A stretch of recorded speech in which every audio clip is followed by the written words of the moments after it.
Magandang araw, sports fans. Ako po si Paulo Salamatin. Nako, samahan nyo kami sa aming espesyal na episode ngayong araw. Ako naman si Bernadette Tinoy at grabe, teammate Pau. Last day na ng December at last day na ng 2024. Pero partner, ikaw, tanungin kita, ano bang highlight ng taong 2024 mo? Ang dami nangyari sa 2024 natin, no? Dahil nakapag-cover tayo ng iba't ibang mga sports event. Pero siguro masabi ko lang yung yung sabi natin yung nag-viral na skateboarding. Kasi hindi ko naman inasahan yun, no? Na yun, makikilala tayo sa ganung paraan na nag-skateboard tayo. Parang ano lang yun stand-upper lang yun na extra. Tapos eto na medyo pumatok siya sa madla. Ikaw ba, teammate Pao? Oo, and someone na syempre yung hindi sanay na nag-viral sa mga videos, talagang malaking bagay yun para sa atin, no? Pero sa akin naman, partner, no, kung tatanungin mo ako kung ano ang naging highlight ng taong 2024 ko, actually, pinaka-highlight dito is lahat naman, no? Kasi para sa akin, thankful ako and grateful ako na healthy ang lahat sa family ko and me as well, no, na healthy ako and nandito ako sa PTV ngayon. Malaking bagay na yun para sa akin and yun yung talagang pinahahalagan ko hanggang ngayon. Naku, so sasalubungin natin ng 2025 ng may ngiti. Kasi eto, panibagong mga sports event na naman ang aabangan natin na i-cover din natin. Tama yan, partner. At bilang pagpapatuloy ng ating tradisyon dito sa PTV Sports tuwing holiday season, muli tayong magkakaroon ng two-part year-ender. Nako, gusto ko yung mga tradition talaga Kasi dito, makikita natin, babalikan natin ang mga pinakamahalagang kaganapan at ang mga atletang Pilipino na kuminang at nagbigay ng ingay ngayong taon. Ako, ang dami din Maraming mga athletes ngayon na nagbigay ng ingay kasi of course kakatapos lang 2024 Paris Olympics. Tama yan. So umpisahan na natin ang pagbabalik tanaw sa taong 2024 dito sa PTV Sports Year-End Special.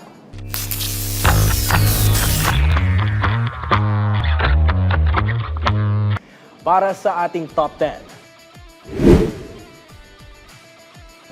Una nating balikan ang mga matitinding sports controversy kung saan naging hot topic ang ilang Pinoy athletes ngayong taon. Una na dyan, syempre si John Amores na matapos pag-usapan dahil sa kanyang pagwawala sa NCAA ay may bago na namang issue na kinasangkutan. Grabe itong issue ni John Amores, partner, kasi talagang nag-ingay siya ngayong 2024. Talagang pinag-usapan ng madla. Actually, tama ka dyan, partner, no? Kung saan dito sa bagong kinasangkutan niya nitong Setyembre lang, tama September. ba? Setyembre lang, is yung shooting incident na kung saan makikita natin na hindi natin may pagkakaila na meron siyang anger management issue. Pero partner, before pa nun, talagang may mga kinasangkutan na rin siya katulad sa JRU, kung may elaborate. Tama ka dyan, partner. Prior to that, no, dun sa shooting incident, no, meron na siya mga previous na pinagdaanan na mga ganitong klaseng issue na hindi na bago. Tulad na dyan yung basketball before dun sa JRU. Dun sa JRU, no, kung saan sinugod niya yung bench ng St. Benilde, na kung saan pinagsusuntok niya yung mga players doon. At may video. Oo, may video talaga. So, yun, malaking dagok yun para sa team ni Amores dun sa JRU. And then, pati sa kanya, sa karera niya, malaking dagok para sa kanya. Kasi maraming mga sanctions na ibinigay sa kanya, ipinataw sa kanya, suspended sa NCAA. And malaking bagay yun sa player itself na, wala ka ng ibang mga pagkukunan ng funds mo, di ba? So, malaking bagay yun para sa kanya and sa karera niya. Tapos, ito pa yung nangyari nga sa incident sa Laguna. Talagang suspendido din siya ng one conference sa PBA. Partner. At walang bayad yun. So, medyo mahirap yun. Yes, yun yung sinasabi ko sa'yo, partner, na malaking bagay or malaking dagok dun sa kanyang karera dahil malaking sa kanya yun yun yung parang bread and butter niya dun sa karera niya dahil kapag wala kang trabaho at wala kang sinasahod, di ba, wala ka talagang mapagkukunan ng pera, which is yun nga na dito sa basketball career niya, masasabi nating sayang para sa kanya. Pero nung nakaraan, no, nakita siya sa exhibition game sa Bohol. At ano pa, blonde na ang buhok niya. Actually, partner, nitong December 4 lamang, no, meron siyang final hearing. Pero siguro tatry natin kontakin yung mga officials para kumpirmahin yung mga bagong balita para sa kanyang karera. Pero for now, nakita nga natin dun sa social media, no, meron siyang nilaroang exhibition match dun sa Bohol, 'di ba? So tingnan natin kung ano yung mga mangyayari sa kanyang karera, pero nakikita naman natin si Jan Amores isa lang din naman siyang tao na parang nagsusurvive lang din naman, no, na gustong bumuhay ng pamilya and Tama ka sarili dun, niya, partner. Tama ka dun, sinabi mo isa lang din naman siyang tao na yun na nagtatrabaho kasi nung na-research ko, nung magkasing edad lang pala kami ni Jan Amores, 25. Totoo so, ba, parang, partner? Oo. So, ikaw ba, partner? Ay, no na lang. Pero yun nga, magkasing edad lang pala kami. So, ako, siguro kung titignan ko din yung katayuan niya na, halos kasing edad ko lang tong bata na to. Tapos, may ganyan na nga siyang kinasasangkutan. So, siguro bigyan din natin siya ng pagkakataon. Kasi naalala ko, partner, sa story mo nung nakaraan, last month lang din ata yun, na nakausap niya yung mga PBA veteran players, sila JJ Helterbrand, tama na yan, nagbigay ng partner. payo sa kanya. PBA Moto Club, no? Kung syempre, sila, katulad dyan, sila JJ Helterbrand, sila Meyer Hofer. Dun sa video, makikita natin, no, nagbigay sila ng payo doon sa kanilang parang baby boy nila. Parang naka-video call nila, no? Video call nila si Jan Amores. Kung saan, although hindi sila sang-ayon doon sa ginawa ng bata, no, si Jan Amores. Pero kasi, as a kuya, nagbigay sila ng payo doon sa kinasangkutan ni Amores na mali naman talaga. And, tsaka, hindi siya pinagsisisihan tinolerate. niya yun. Hindi din siya tinolerate ng mga kuya niya. Oo, marami doon. Katulad niya si JJ Helterbrand, no, nagbigay ng saloobin niya na hindi niya talaga gusto yung ginawa nitong si Jan Amores. Kaya siguro abangan natin yung mga mangyayari ngayon dahil syempre maraming mga recent updates dyan kay Jan Amores kung bakit naglalaro siya sa Bohol, bakit ba siya balik court na naman. So tatanungin natin, tatry nating reach out yung mga officials kung ano nga ba yung mga sanctions, mga possible sanctions, or mga considerations sa kanya kung bakit siya nasa loob ng court ulit.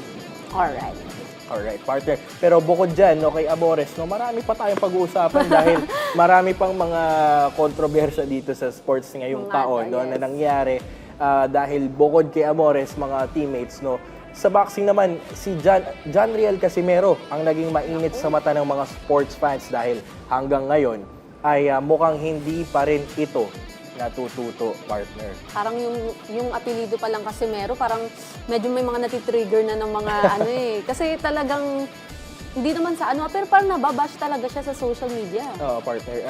Actually, no, matagal na siyang binabash dahil kung ano man yung, siguro yung mga naging issue niya noon, nadadala pa rin niya hanggang ngayon. Hindi, tulad nga ng sinabi ko, mukhang hindi ito natututo si Casimero. Number one dyan, yung kanyang weight cut, no, na hindi niya talaga kayang pababain sa tamang oras at sa tamang schedule. Tulad nga ni, dahil kung saan meron siyang 1-year ban sa Japan dahil hindi dahil siya doon sa final niya ay sa last niya na laban kung saan sumobra siya ng sa limit, 1 pound ba tama, parang ganoon, partner. Kaya if I'm not mistaken, pero 123 pounds yung timbang niya, pero 122. O nga, tanong ko lang din, partner, bakit ba nagmamatter at parang big deal yung bumigat ka lang ng 1 pound? Hindi kasi, partner, kaya nga tayo merong kaya tayo merong mga weight classes. Meron tayong middleweight, meron tayong heavyweight, meron tayong welterweight, featherweight. Kasi yun yung talagang pumapasok sa weight class ng isang boksingero. Kasi pag sinabi nating ipalaban mo yung isang featherweight sa isang heavyweight, talagang bentahe dun. Makikita natin dun yung liamado, yung mas mabigat. Dahil isang suntok niya lang Although, masasabi natin, mas magaan yung featherweight at mas Featherweight. mabilis yung featherweight. Pero makikita natin, pag nasuntok siya ng isang heavyweight fighter, talagang bagsak agad siya. Yun yung sinasabi ko, partner, na malaking bentahe yun sa isang boksingero. Kahit na isang pound lang yung inano niya, merong options yan eh. Dito sa naging laban ni Casimero, pwede siyang ituloy yung laban, pero may mga kaakibat na sanctions yan. Katulad nga nito, binigyan siya ng 1-year ban sa Japan. Hindi siya makakalaban, which is malaking bagay yun para sa kanya kasi all throughout, parang yung mga nakakalaban niya is puro mga Japanese fighter.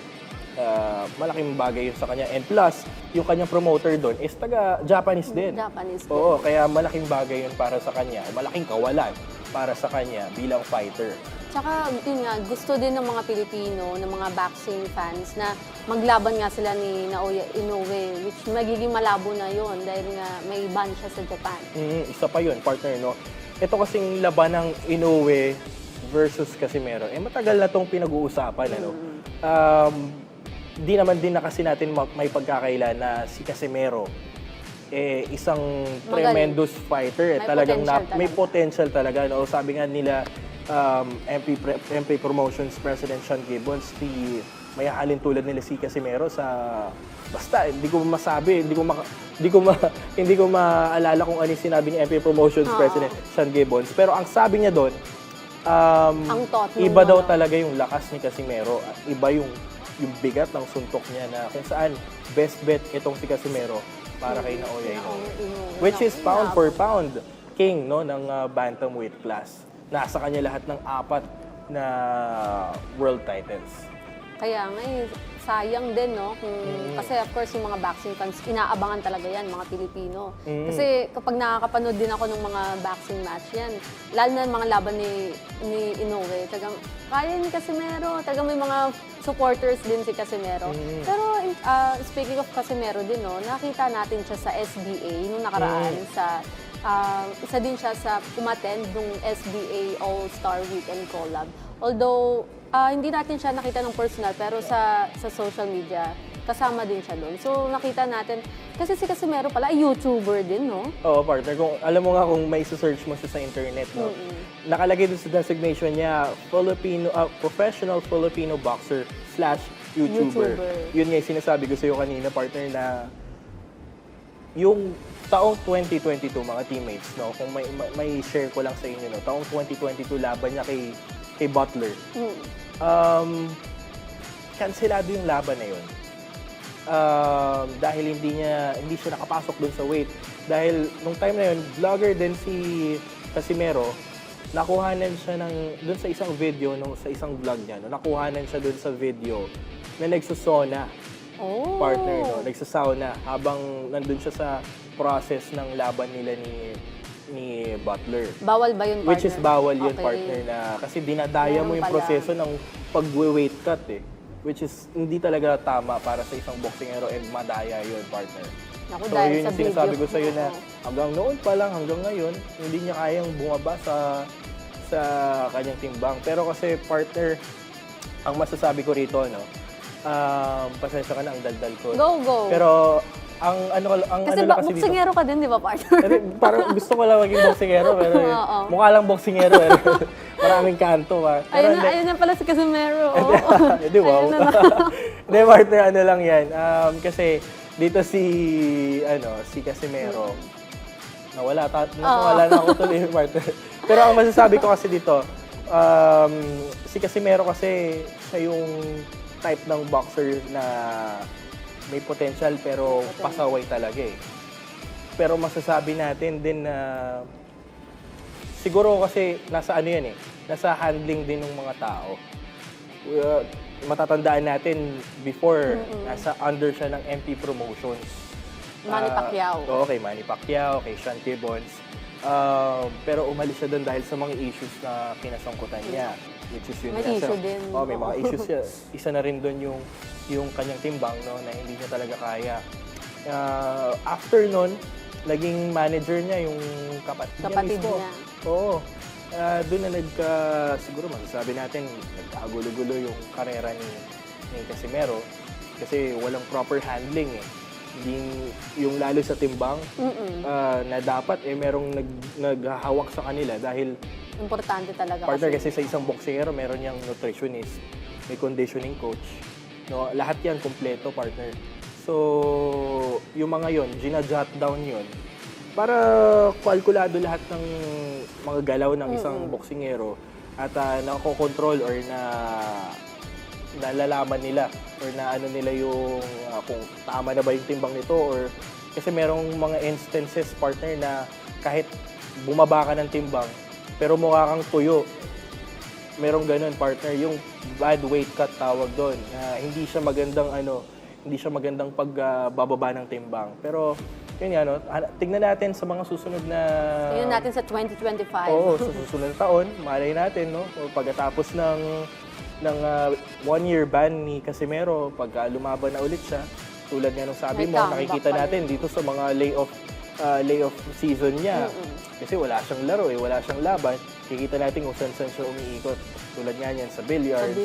Kasama siya sa mga vloggers, sa mga influencers. Pero tignan natin yan sa mga susunod nating mga reports sa kanya. Kaya nga, sabi ko nga, mga teammates, no, hiling natin na sana'y makaiwas na sila sa mga issue at mag-focus na lang sa kanilang mga karera.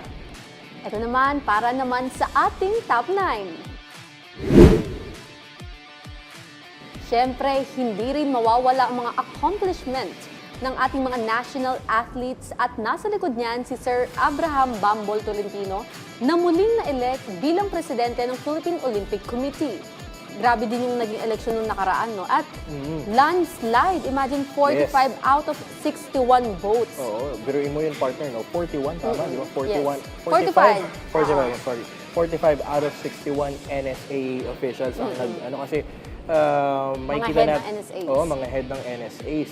And then kasama din dyan sila EJ Obiena. EJ Obiena, Filipino pole vaulter EJ Obiena, and Pinoy Olympian boxer natin na si Nesty Petesio dahil kasapi Sila yung naging representative ng Athletes Commission. Athletes Commission. So, makikita natin, no, partner, parang masasabi natin dito kay POC President, no, kay POC President Abraham Bambol Tolentino na siguro masasabi natin deserving talaga, no, kasi makikita natin doon parang during his reign, no? Oo. Ang daming na-achieve talaga. Ang daming achievements at parang ano ba to, partner? Parang double gold performance ni Carlos Yulo. Tapos prior to that, meron ding gold performance from Heidelin Diaz. So malaking bagay, parang two-peat na nag-champion. Na magkasunod pa na Olympic. Oo, magkasunod na Olympics. So malaking bagay yun para sa Philippine sports and sa reign ni POC President Abraham Bambol Tolentino. Imagine mo yung kay Heidelin Diaz, no? Bago tayo nakakuha ng unang ginto natin sa Olympics, halos 100 taon nating hinantay. At eto nga, sa ilalim ng panunungkulan ni Bambol Tolentino, nakuha natin yung ganitong historic na gold medal ng Pilipinas sa Olympic. At eto nung naalala ko lang, pandemic pa noon, nung nanalo si Heidelin Diaz. Ikaw ba, anong emosyon ang naramdaman mo nung napanood mo si Heidelin na emotional din siya nung pagkapanalo? Yes, totoo yan, partner, no? Kitang-kita natin at personal nating nakita yon. Kasi... nasa Olympics ka. Hindi, partner. Nakoveran ko sila before, no? Lalo yung turnover ng bahay. No, nandun tayo, yung sasakyan. Saan yun? Sa Tagaytay, partner. Sa Tagaytay. Yes, nandun tayo nung time na yun, nung nanalo siya. And very historic din, and I'm very proud na to witness those things na na-achieve ng Philippine sports. And yun nga, no, makikita mo doon yung bawat binibigay sa kanila ng mga incentives nun, talagang limpak-limpak na, no?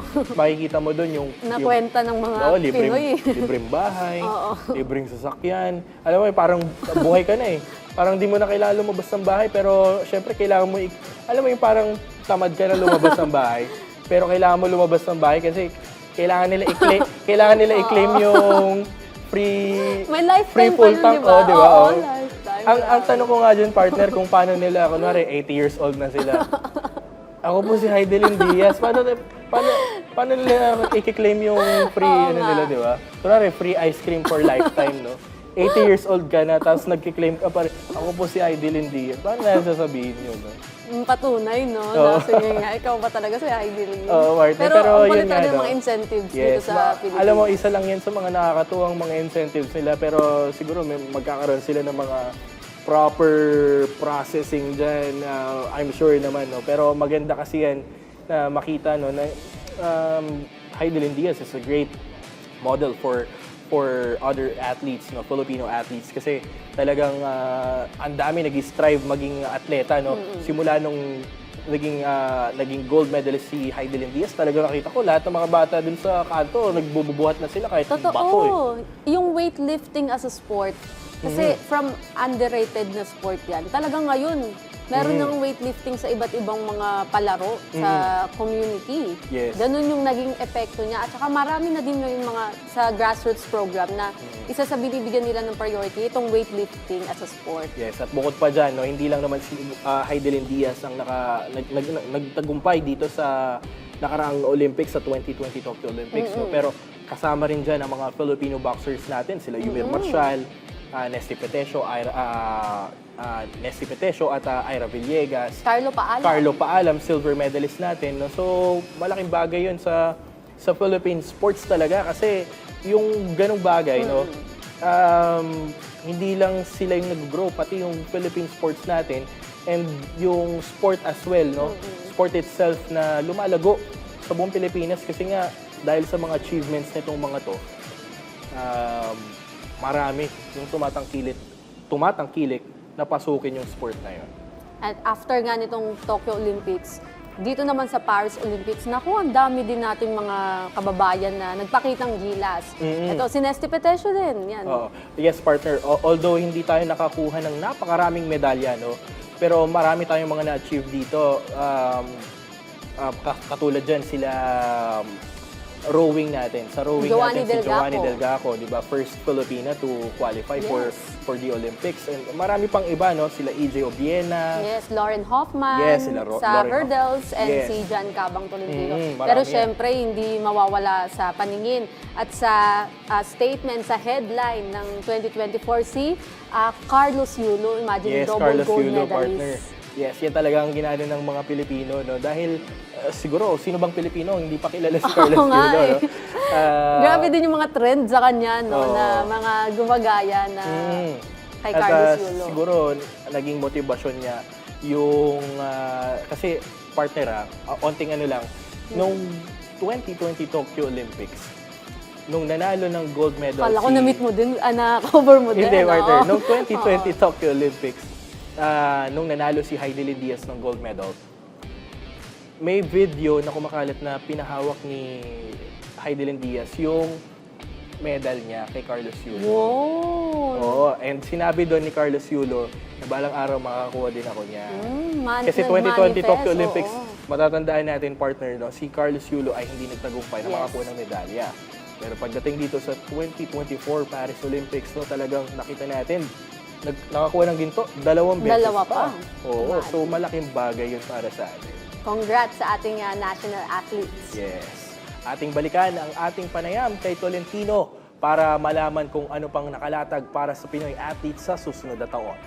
Here after these holidays, marami na tayong isasabak na sa kompetisyon, no, international. Aside from the local competitions, importante yung mga international natin. As early as February, meron na tayong Harbin Asian Winter Games. Baka magulat kayo dahil winter, pero merong Pilipinong kasali po doon. Yung mga sasali sa speed skate, ski, curling, figure skating. So, isa po yun, no, sa dinidevelop at saka ini-improve natin. After that, pasok na yung, by next year, pasok din ang SEA Games sa Thailand. No? Then before that, baka pumasok po yung IMAG na nasuspend. The Asian Indoor Martial Arts Games. Meron pang e-sports sa Olympics, sa Saudi. Then after that, 2026, yung pong Asian Games. Malaki po ang responsibilidad natin doon. Especially in basketball. Kailangan ma-defend natin yung #1 in Asia. Diba? Baka makalimutan natin yun. So that will be 26 in Nagoya. Kaya by January, let's roll our sleeves and first order of business, focus on those international competition. Dako naman tayo sa ating top 8. Sa collegiate basketball ay matinding aksyon ang naganap sa UAAP kung saan muling nagtapat ang UP Fighting Maroons at De La Salle Green Archers. Partner, Grabe tong laban na to. Maganda tong Ingay laban na din to. ito. No? Actually, this is a much anticipated fight, no? Itong against UP Fighting Maroons and De La Salle.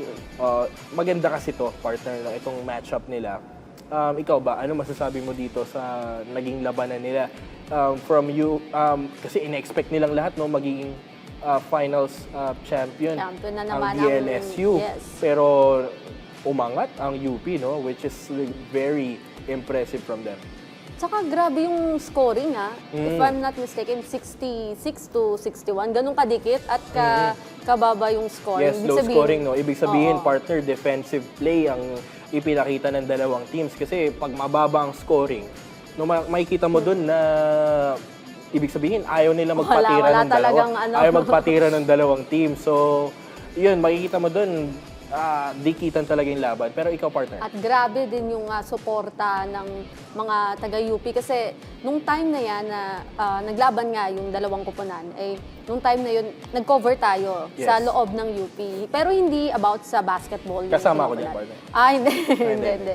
Iba yun. So, napadaan lang ako. Akala ko kung anong meron. Na ang daming, nagsasama-sama sila na sabay-sabay silang nanonood at sumisigaw. Nag-huddle sila. Oo, pagtingin ko, sabay-sabay silang nanonood ng men's basketball ng UAAP.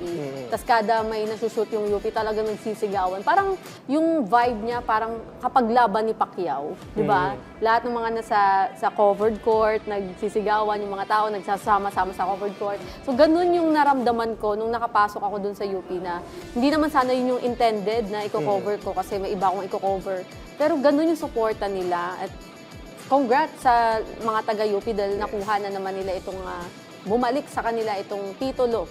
Yes, and alam mo, partner, hindi ako magtataka kung bakit nag-huddle sila and tuwang-tuwa sila habang nanonood dun sa ano. Kasi dito natin makikita na ang collegiate level is talagang iba ang level nung intensity nung laban and then yung alam mo yung kasi dito sa atin sa Pilipinas, partner, isa yan sa mga sport na talagang tinatangkilik ng mga Pilipino, no? Basketball. Basketball talaga. Oo, parang kumbaga UP, DLSU finals, alam natin parang laban ng Hinebra. Oo.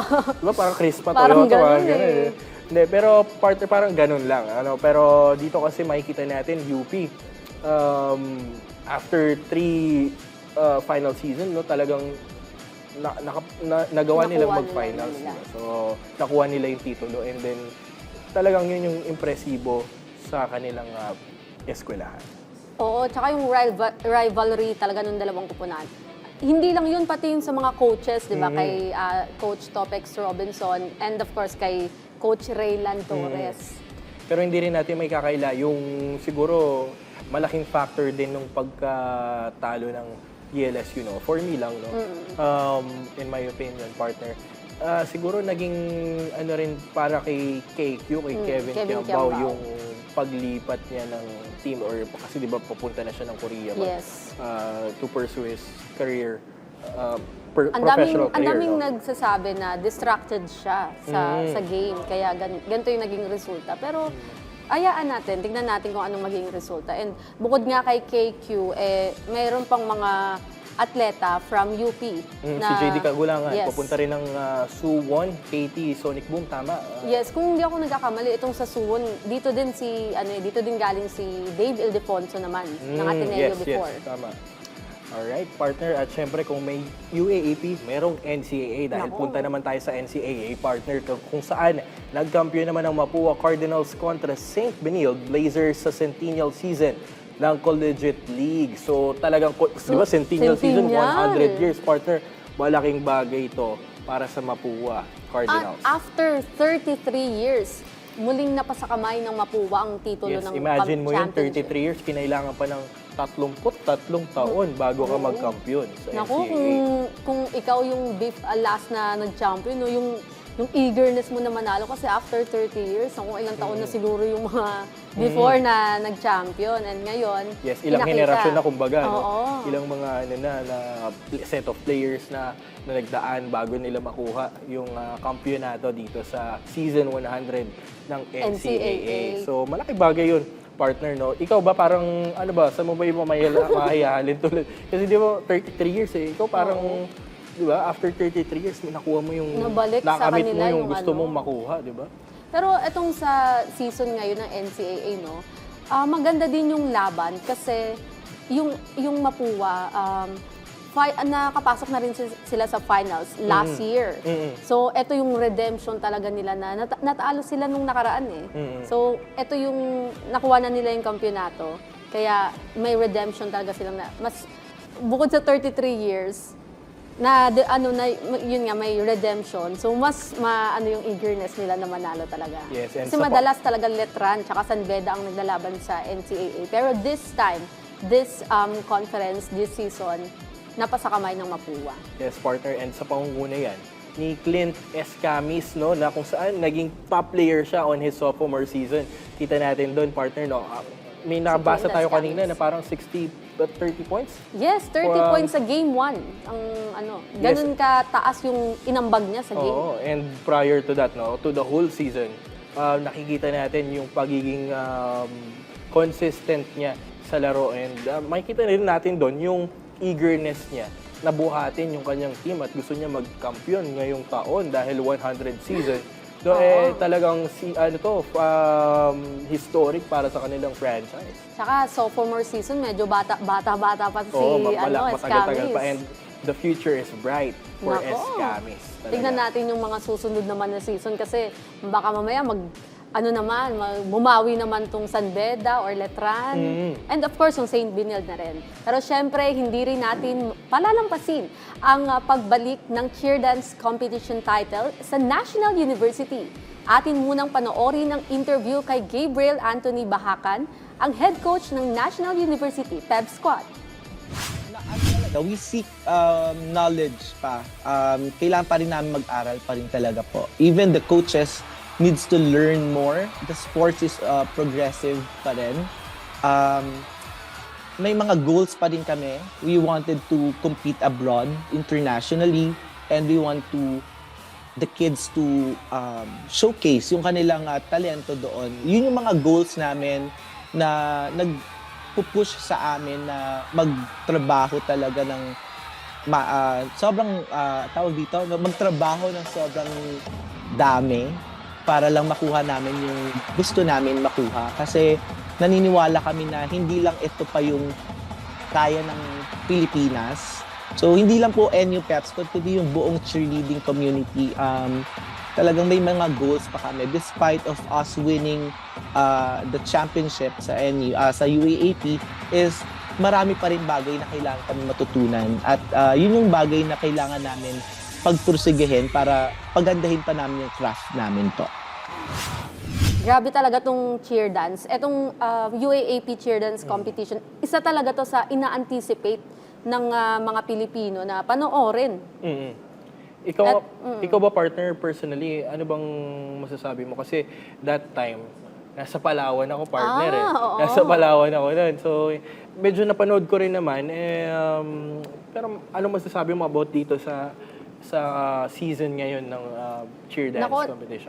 Kung napanood mo, partner, meron silang Ferris wheel na pyramid na routine na ginawa na talagang napa-wow talaga ang mga nanonood, hindi lang sa TV, kundi pati na rin, lalong-lalo na siguro, syempre yung mismong nandoon sa loob ng Araneta Coliseum, kung Yes, saan partner. ginanap. Alam mo, partner, nung naalala ko dyan nung college ako, kasi required yan sa aming school Na manood. Na umanood ng UAAP cheer dance competition. And masasabi ko doon, no, pag sumigaw ka doon, partner, hindi mo na maririnig yung boses mo. Oo, talaga. So, sobrang daming sumisigaw ng mga estudyante at talagang makikita mo yung pagiging patriotism nila dun sa... Oo. Kasi talagang gusto nila yung i-cheer yung school nila and makikita mo yung tuwa, pagkalungkot kapag may mawabagsak. Grabe, Oo, grabe. kapag Kasi, may bumabagsak, partner, parang, Ay, sayang. Kung ano lang, may share ko lang din, no? Kasi nung college ako, taga-Adamson kasi ako. Which is ang Adamson ng first runner-up. Yes, tama yan, partner. And talagang ikina-proud ko Okay, yun, partner. oo. Eh, Ano ba nung college ka? nung college kasi ako, no? Hindi naman to kalayo ang mga taon lang. Recent lang yan. Nung college ako, partner, makikita mo yung, kasi madadaanan mo lang yung facility kung saan nagpa-practice yung mga cheer dance athletes namin. So, makikita mo doon yung pagod nila, yung extra effort nila. Talagang iba yung intensity nung kanilang pagte-training, and hindi rin talaga biro, partner, kasi marami rin umiiyak during the process, maraming nagbe-breakdown, and ayun, grabe, para kang nanonood talaga ng dugo at galing sa dugo at pawis May nila. ano talaga, pagsisikap at determinasyon ng ibinuwis ng mga atleta natin sa cheer dance. So, eto nga ngayon, bumalik sa NU yung kampyonato. Kasi pag cheer dance, nako, laging inaabangan yan, National University.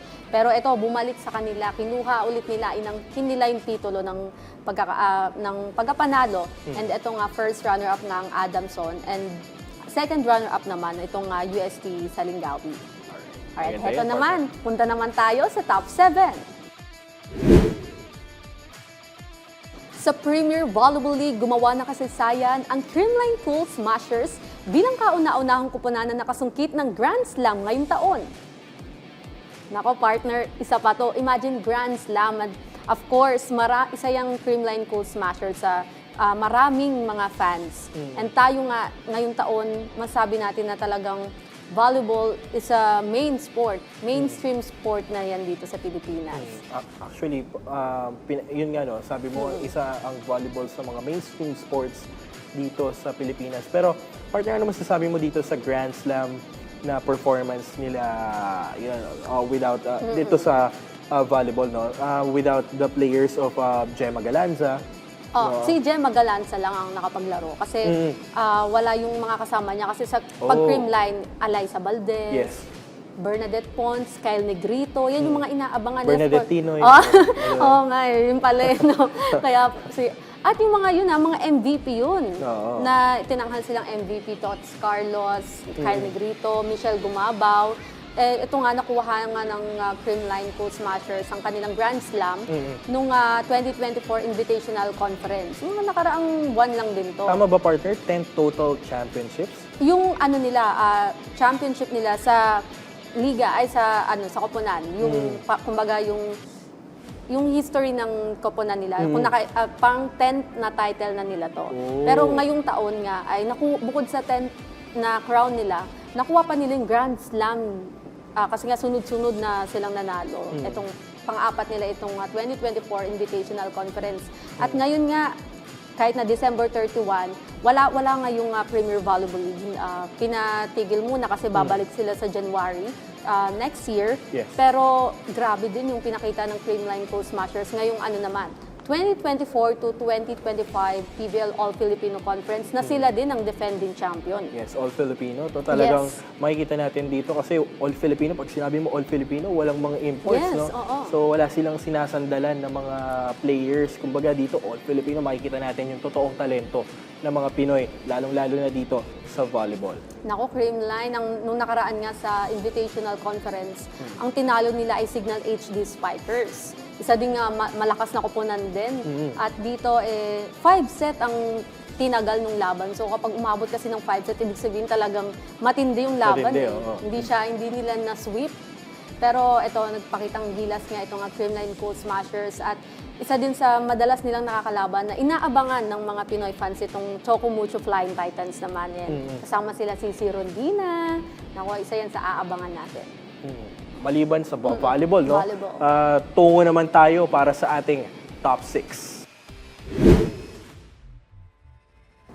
Siyempre, hindi mawawala sa ating listahan si two-time Olympian EJ Obiena na humakot ng ilang medalya ngayong taon at naging isa sa mukha ng Philippine sports ngayong taong 2024. Nako, partner, masabi talagang mukha siya kasi tinuring nga siyang nation's boyfriend. Uy, tama ba, partner? So, Kaya nga boyfriend mo na rin ba sa partner? Talagang sobrang dami niyang fan ngayon sa mga new na bago niyang fan sa athletics. And hindi lang yun, bilang siya ay sa sports din, no?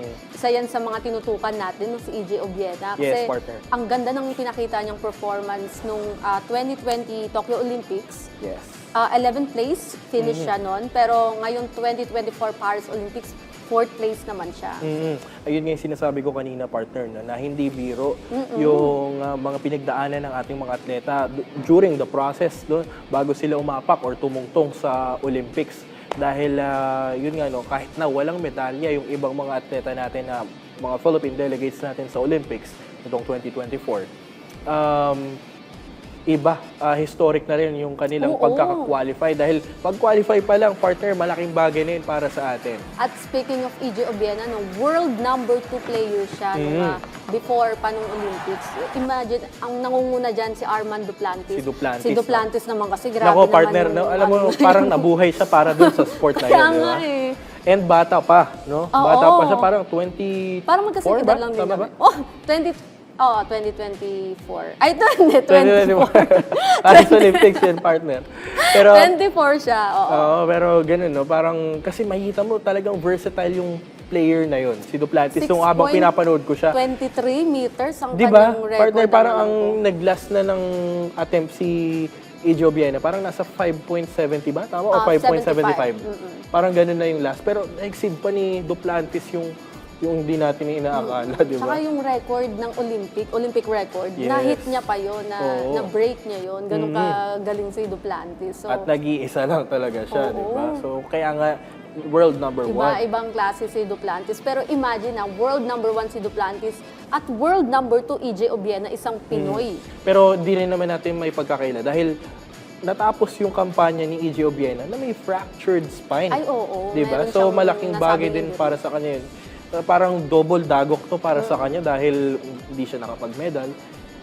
Tapos meron pa siya nakuhang injury. So, malaking lungkot to para sa kanya. And Tama. Oo, Alam mo, pero- partner, after nung Paris Olympics, nagpa-press ko niyan si EJ. And doon na nga niya ikinuwento, kasama yung coach niya, and of course, yung coaching staff niya, na doon niya ikinuwento na yung spine injury niya, hindi lang nung time nung Olympics before pa. So, ganun yung, imagine nagtitraining siya, pero meron siyang iniinda. Pero nabalita mo ba yung randomantic viral video ni EJ Obiena? Pwede mo ba ibahagi sa amin kung ano bang anong meron dito? Hindi ko alam yun. Ay, di mo ba? Sorry. Hindi ko rin kasi alam yun eh. Si James Bakit Ray nabasa dati ko? random. Ano Pero ba yun, anyway, before kasi kung saan-saan talaga lumalabas si EJ ngayon eh. Model, endorser. Pero tingnan mo ngayon, philanthropist pa siya. Gusto ko yung term na philanthropist. Feeling ko yung randomantic viral video ni EJ Obiena, yung paglabas niya dun sa girlfriend niya siguro yan, no? Oo. Diba yung nung isinapublika niya, or matagal lang isinapublika yung partner niya? Ano ba yung random? Oo, yung girlfriend niya. Yung random. Sana nandito ka pa, partner. Pero alam mo kasi, nung first time ko kasing na-meet yan si EJ Obiena, nung umuwi siya dito galing sa Paris. Grabe. Oo. Pero Sobrang yun, humble. Yun nga, no, dun sa mga naging nila, tagumpay nila, hindi sila naging selfish, no, partner? oo. Magmula kay Heidelin Diaz, nagpatayo siya ng weightlifting school ba yun or facility para sa mga aspiring national athletes, sa mga aspiring weightlifters natin. Tulad dito naman kay EJ Obiena, nagpatayo siya ng pole vault facility. Naku, pinuntahan natin yan sa Ilocos, partner. Which is sobrang malaking bagay para sa Philippine sports community dahil, di ba, mas dumadami yung atleta, mas madaming tumatangkilik ng mga sports. So, yun, katulad nga nito, si Carlos Yulo din, nagbabalak na magpatayo ng gymnastics school or gymnastics facility. No? So, abangan natin yan, mga teammates. Yun ang maganda talaga sa kanila kasi bukod sa may determinasyon sila na makapagbigay ng karangalan sa bansa, talagang hindi nila nakakalimutan yung grassroots program. Katulad ngayon kay EJ Obiena na nagpatayo siya ng pole vault pit sa Lawag. And sabi niya doon na layo niya na mabigyan ng pagkakataon yung mga atleta natin, lalo na yung mga bata pa. Kasi ang pole vault, sa Pilipinas before hindi naman yan hindi naman siya mainstream na sport, 'di ba? So underrated yan na sports. So ito naman, atin din nga balikan ang naging pahayag ni Obiena sa kanyang pole vault facility sa Lawag. Now we have a facility, up to you, Kuya Matt, has to make sure that you guys are able to try it. Try it if you have fun. If you find it that it's something that, holds you, gets you up out of the bed and really enjoy it, then why not try? And I think that's how you get better and get introduced to a new sport. So enjoy, have fun, and good thing now you have a possibility to do it. At yan ang unang araw ng ating year-end special mga teammates. Pero siguraduhin nakatutok bukas dahil ang taong 2024 naman nina Carlos Yulo at 3 pang Olympians na sina Nesty Petesio, Ira Villegas at Carlo Paalab ang ating pag-uusapan. Teammate Pao, nako, isama pa natin dyan ang Gilas Pilipinas, Philippine Dragon Boat Team at marami pang iba. Nako partner, no? Kaabang-abang itong mga ihahanda nating istorya para sa kanila bukas. Pero Excited ako, ah. Excited na rin ako. Pero bago ang lahat, no? Pasalamatan natin ang lahat ng mga teammates, no? Dahil pasalamat sa inyo dahil nakikinig pa rin kayo sa patuloy. Bakit yun? Di ba, teammates? So, alam ko busy ang lahat, pero bagong taon, maraming salamat sa inyong panonood at patuloy na pagtangkilik dito sa PTV Sports. Nako teammates, samahan niyo ulit kami dito bukas. Ako po si Paulo Salamatin. Ako naman si Bernadette Tinoy. At ito ang PTV Sports Year-End Special.